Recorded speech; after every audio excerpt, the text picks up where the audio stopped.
Ever felt heavy after eating? Today, we'll explore why Japanese people usually don't feel that way by taking a closer look at traditional Japanese cuisine.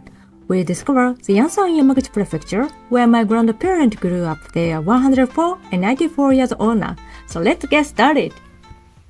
First, let's talk about the importance of seasonal ingredients in seafood in Japanese meals.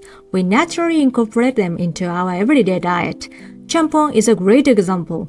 Originally from Nagasaki Prefecture, chanpon has been loved by many Japanese people for generations. It may look like ramen, but there's some key differences. The noodles are thicker than regular ramen, and it's made with plenty of seafood and vegetables. This balance is one reason Japanese meals often don't feel heavy. Next, we headed to the Yanai area. This town is known for its historical scenery, where you can see many traditional Japanese houses. The red goldfish, a signature symbol of the town, appear everywhere, so you'll notice them as you walk around. Along with chanpon, let's talk about Japanese soup. In Japanese cuisine, dashi is a foundation. It's typically made from kombu or bonito flakes.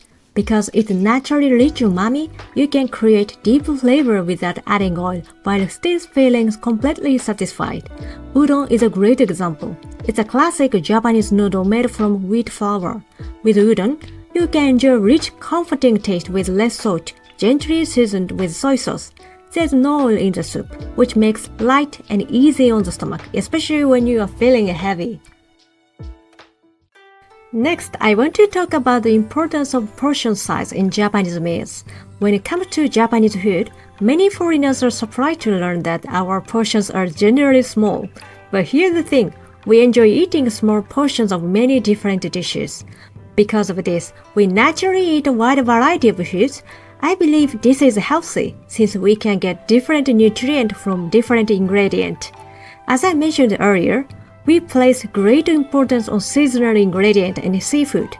My grandparents, who are now 104 and 94 years old, also get plenty of vegetables and more fish and tofu than meat in their everyday meals. I don't eat much beef, but this time I did, because they offered local beef raised on sakekasu. So the Japanese diet is not just light, it may also contribute to longevity. Now let me talk about the importance of fermented foods. In Japanese cuisine, fermented foods are just as important as dashi because they're deeply rooted in our culture. You can see how much we value them by looking at typical breakfast at a Japanese hotel where I stayed. With ochazuke, a simple Japanese rice porridge, you are served a variety of pickles to enjoy with it. Of course, there's also miso soup and natto, both classic fermented foods in a Japanese breakfast. And this time, I finished with soy sauce pudding. It was unexpected flavor, but surprisingly delicious. After breakfast, we headed to another place. On the way, we came across something very uniquely Japanese.